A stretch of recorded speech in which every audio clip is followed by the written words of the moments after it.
Bien, tenemos el placer de conversar esta mañana con Luis Reyes Santos, director general de Presupuesto. Buenos días, bienvenido.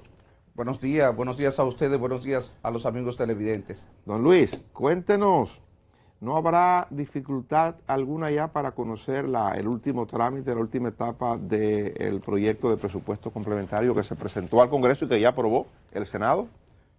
Mire, mis expectativas es que la aprobación del proyecto de presupuesto suplementario, complementario, que nosotros ya sometimos el pasado fin de semana al Congreso, sea conocido lo antes posible y obviamente aprobado por la Cámara de Diputados, convertido en ley por el bien del país. Esa pieza contiene los elementos centrales para garantizar al país que nosotros mantengamos la estabilidad macroeconómica, que nosotros podamos mantener la situación de cohesión social que se ha expresado durante estos últimos meses que el país ha sido azotado por la pandemia del COVID-19, mantener la situación de gobernabilidad y sobre todo permitir que la nueva administración de gobierno pueda darle un impulso a la economía necesario en lo que nosotros logramos que el resto de las actividades productivas se alcancen, por lo menos, si no el ritmo anterior, mejoren en términos de desempeño respecto a lo que tenemos hoy día. Y eso es un tema central.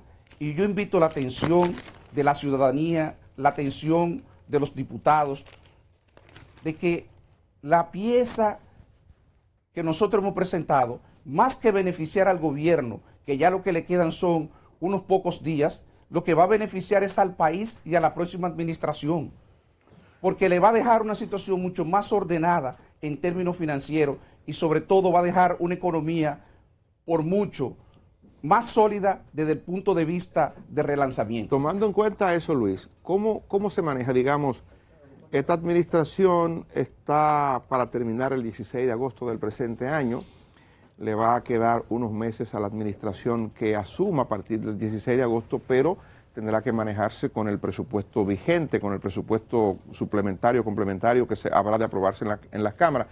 Para articular esa pieza, ¿ocurre algún tipo de contacto con la gente que tiene posibilidad de gobernar el país? Es decir, los técnicos del PRM o los técnicos del equipo de Gonzalo Castillo, por ejemplo, o los técnicos de Leonel Fernández. O simplemente opera la parte estrictamente formal y oficial que es al gobierno que le corresponde. No, en este caso yo creo que dada las circunstancias, en términos personal, yo favorezco por el bien del país que se haga una transición donde haya un intercambio entre las partes.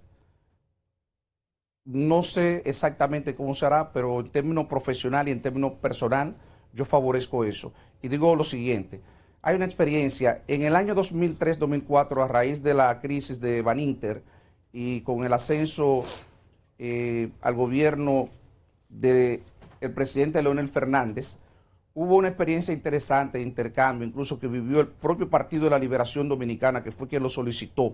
Y ahí los técnicos participamos, intercambiamos, pusimos en manos de las autoridades las informaciones necesarias para que ellos pudieran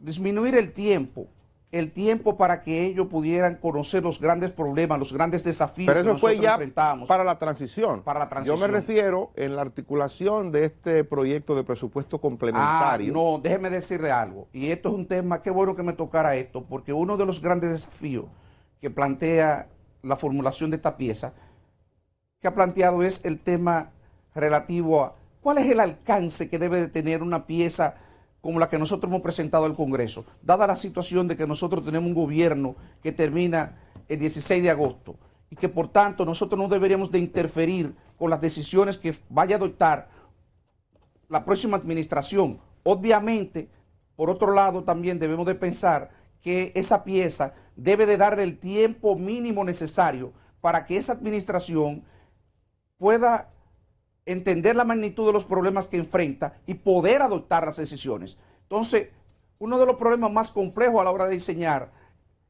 el proyecto de ley era, bueno, ¿cuál debe ser el alcance de este proyecto de ley? Y en eso nos pasamos varias semanas de discusión, incluso con dudas, y yo conversaba con el ministro de Hacienda y le señalaba y discutíamos, bueno, hasta dónde nosotros debemos de llegar, porque aquí hay aspectos ya que tienen que ver con respeto al mandato de la próxima administración, entender los límites de una administración que termina, pero que al mismo tiempo hay un tema de continuidad del Estado y que hay un tema de responsabilidad incluso institucional, porque la responsabilidad de mantener la estabilidad macroeconómica es una responsabilidad nuestra y del que continúa. Don Luis, bueno, un café Santo Domingo, ¿verdad, don Dani? Sí, una tacita de café, don Luis. No, pero con mucho gusto. Ahí la tiene, Gracias, Café Santo Domingo. Mire, don Luis. Carolina, gracias. Para un poquito desenredar los números de este presupuesto complementario, que es a fin de cuentas, digamos, desde el punto de vista fiscal y macroeconómico, lo que más interesa. Hay una necesidad de financiamiento adicional, y usted me va confirmando, por 150.000 millones de pesos. 150.900. Eso lleva el déficit fiscal del año a 400.000 millones de pesos. A 397.000 millones de pesos. Wow. Eso es entre un 8, un 9, un 10% del producto. No, 5% del Producto Interno Bruto, perdón. Eso lleva 200, aquí hay dos cosas que tenemos que separar. Nosotros teníamos 2.2% del Producto Interno Bruto, que son 110.000 millones de déficit en el presupuesto original. Y a eso nosotros estamos agregando 136.000 millones en total. El déficit son 247.000 millones de pesos lo que nosotros tenemos. Eso es el déficit, ingreso menos gasto. Okay. Ahora, lo otro es la necesidad de financiamiento. La necesidad de financiamiento adicional a eso, o sea, a ese déficit, nos lleva a un total de 397.000 millones. ¿Para qué?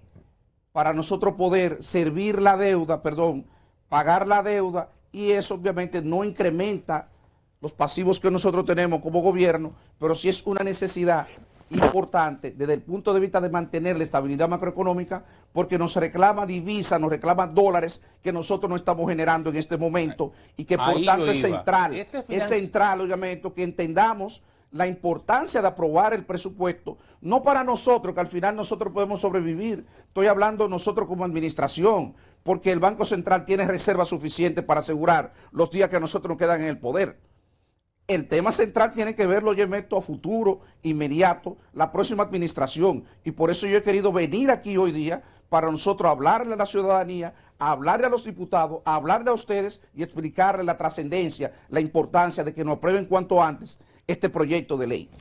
¿Qué parte de ese incremento en financiamiento se haría con moneda extranjera? ¿Qué parte sería financiado en Eso dólares? es otra cosa interesante. Mire, no le voy a entrar en números, solamente le voy a dar el concepto para que entiendan lo que hay detrás del diseño de esta pieza.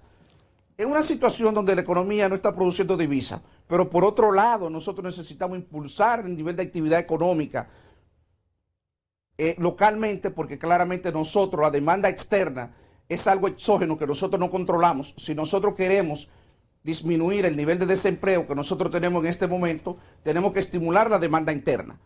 Y esa demanda interna, nosotros tenemos que crear las condiciones de financiamiento para que la pequeña, la mediana empresa, la gran empresa tenga acceso al financiamiento, y por tanto, el gobierno no debería de ir al mercado a colocar instrumentos de deuda para financiarse.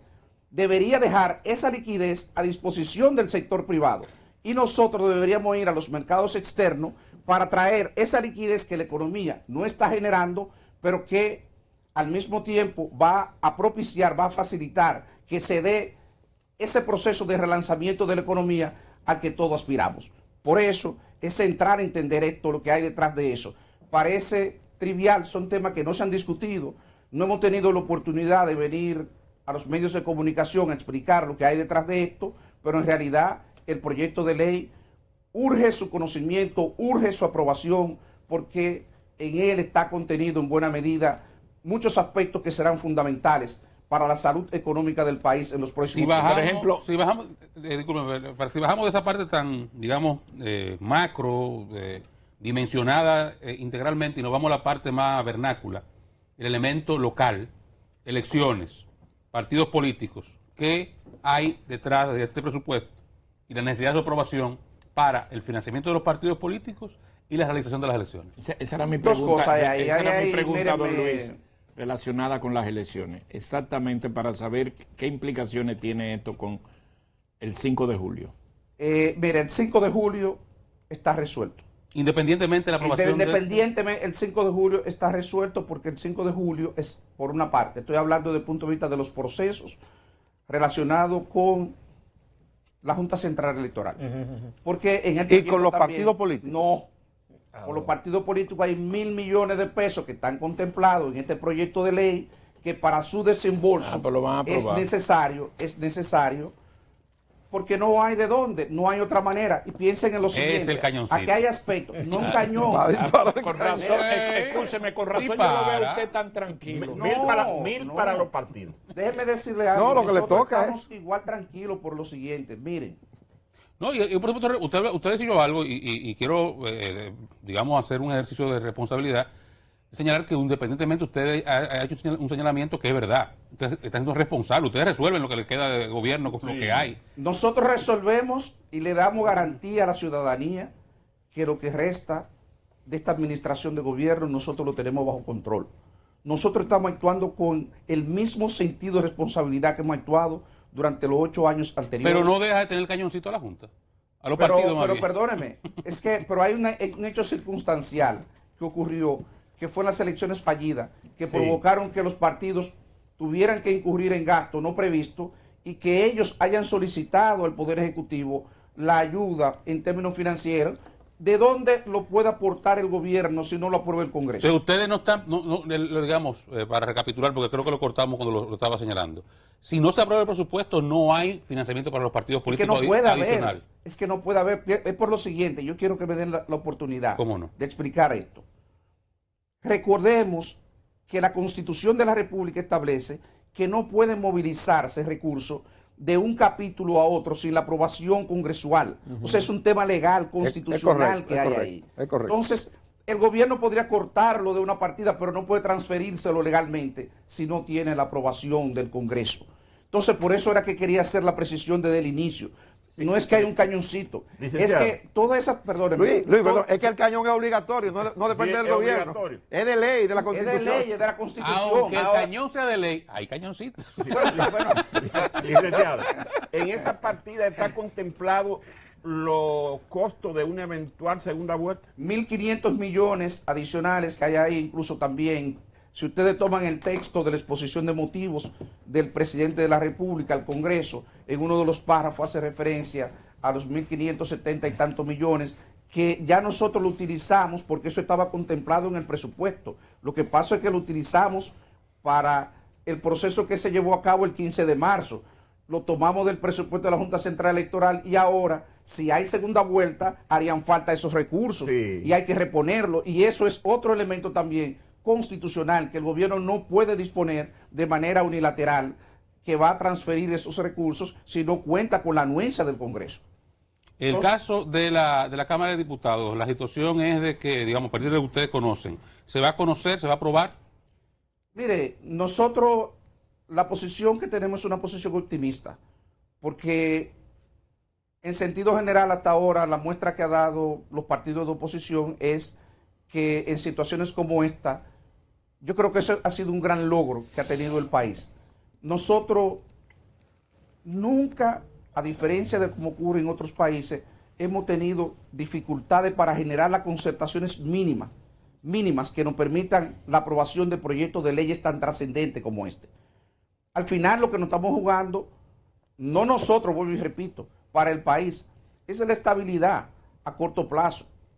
Ustedes han, como grupo económico, como digamos, como equipo económico del gobierno y que ha manejado este presupuesto, el ministro de Hacienda, usted, ¿han tenido contacto como liderazgo político de oposición para consensuar algo? Porque, por ejemplo, se nota algún nivel o de desinformación o de poco manejo de algunos aspectos cuando se hace reclamaciones sobre, por ejemplo, el uso de los 40.000 millones de pesos que se generaron en nuevos colocaciones que van a comprar los fondos de pensiones, lo que se anunció hace algunas semanas. Entonces parecería que no ha habido socialización. No, tienen parcialmente razón. Déjeme decirle algo. El ministro de Hacienda y el equipo de Hacienda y de la Dirección General del Presupuesto, nosotros hemos estado muy comprometidos con la formulación de esto, porque esto ha sido uno de los, quizás el proyecto más complejo que yo he trabajado en mi experiencia profesional, porque tiene muchos objetivos.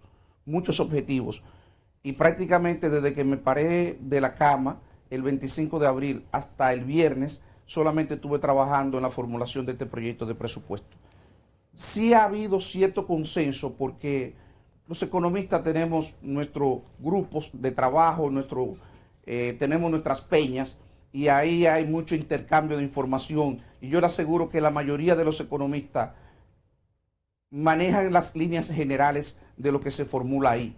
Yo lo sé porque yo los leo a ellos y aunque no tenga la oportunidad de socializarlo, he tenido la oportunidad de intercambiar en uno o en otra oportunidad con más de uno de ellos, incluyendo gente de la oposición. O sea, hay gente que somos amigos, hemos sido amigos de toda la vida, personas que me llaman, incluso que me han pedido información, porque también aquí hay un tema de transparencia. Aquí no basta con que nosotros digamos, esto es lo que hay que aportar las evidencias, y nosotros estamos en disposición de aportar las evidencias. Nosotros pensamos publicar todo, absolutamente toda la información relevante para que la ciudadanía, para que esa Cámara de Diputados esté en condiciones de aprobar un proyecto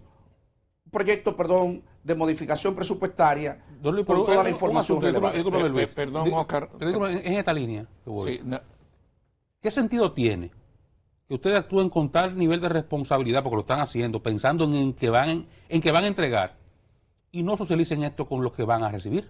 O sea, ¿por qué no reunirse, decirle a Luis Abinader, a Gonzalo a Leonel, envíennos 2, 3 subfuncionarios, vamos a consensuar esto? Porque alguno de ustedes va a dirigir este país después de nosotros. Perdónenme, a propósito de eso, miren, mañana lo anuncio públicamente porque ya se cursó la invitación. El director ejecutivo del CONEP me invitó a compartir con ellos y a explicarle el contenido de esto.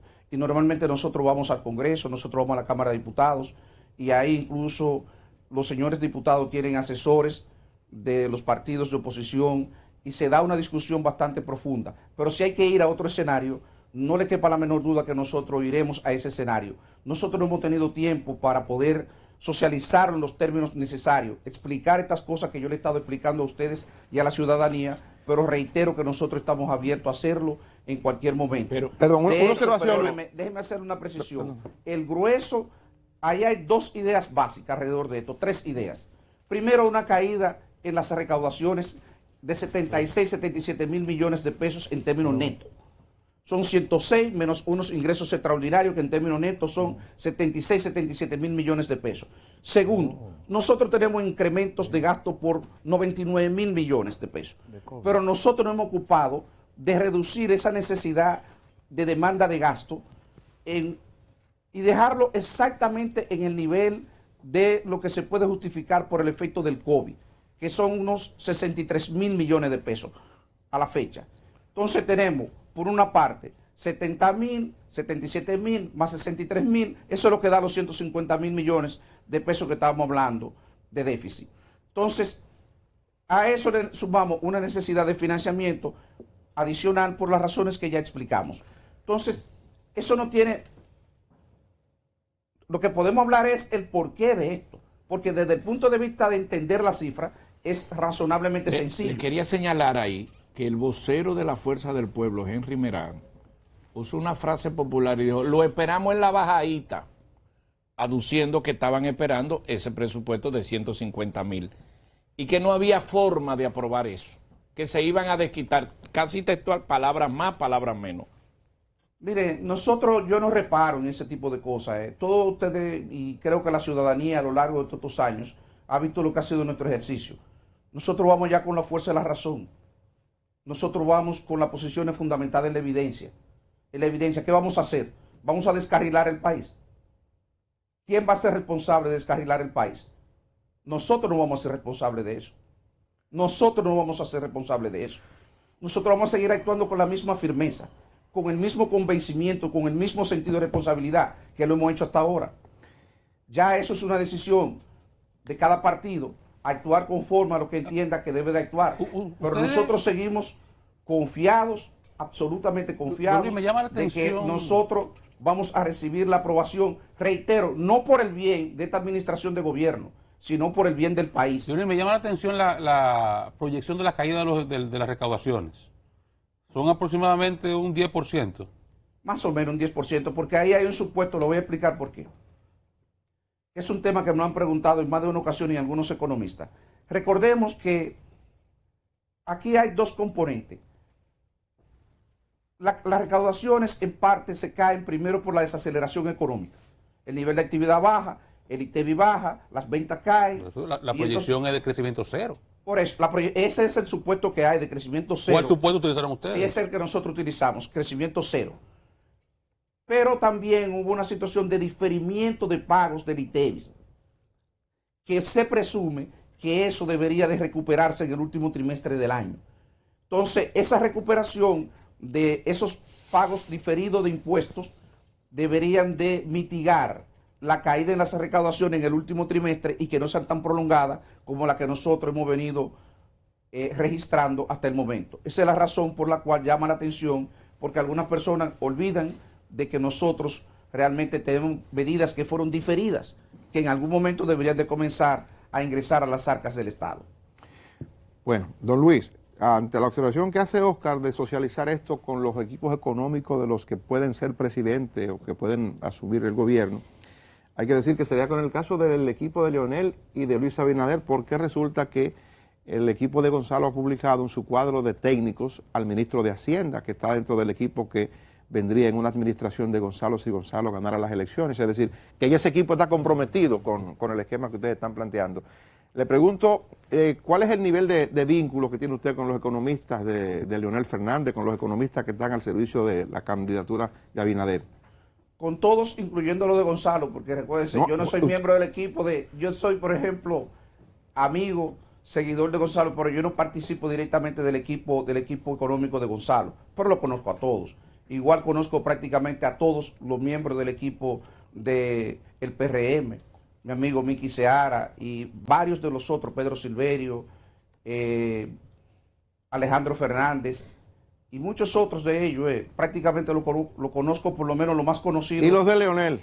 Igual también, son todos, entonces no creo que haya mayor dificultad, sea a través del Congreso o en el momento que sea. Vuelvo y les reitero, muchos de ellos participamos en un chat y ahí intercambiamos, y muchas de las ideas que hay vertidas en ese proyecto de ley ya ha sido de alguna manera socializada de manera informal. ¿Para cuándo se supone que debe comenzarse a trabajar en el presupuesto del año que viene? No, ya estamos trabajando para el presupuesto del año que viene. De hecho, parte de las dificultades de la formulación de este presupuesto suplementario es que hay que revisar el marco macroeconómico. Y el marco macroeconómico se revisa a finales de marzo. A finales de marzo se inicia la formulación del presupuesto, tratando de ver el crecimiento, el desempeño de la economía en el año. ¿Qué ha pasado? Que con esta situación, al generarse tanta incertidumbre, al tener supuestos tan difíciles de uno aprender para poder hacer proyecciones, eso complicó la elaboración del presupuesto suplementario y lo complica, porque ahí hay situaciones todavía que nosotros no podemos decir el grado de certidumbre que nosotros tenemos, digamos, respecto a ciertos supuestos que estamos asumiendo. Y lo mismo pasa con el presupuesto del próximo año. Ya nosotros hemos tenido varias reuniones y hemos tenido en algunos casos que posponer las decisiones respecto al presupuesto del próximo año debido a lo siguiente, a que nosotros tenemos que esperar que se creen condiciones más favorables para poder establecer supuestos más firmes. De todas maneras, desde el punto de vista del gasto, nosotros pensamos dejarle a la nueva administración una estimación de los gastos operacionales, que es el trabajo más difícil que se requiere para la formulación de presupuesto, de manera que ellos solamente tengan que integrar aquellas decisiones de políticas que son priorizadas para el próximo gobierno. Don Luis, gracias por acompañarnos. Mucho a ustedes éxito por la invitación. Esperemos que tengamos presupuesto aprobado en los próximos días. Que así Don Luis sea. Reyes Santos,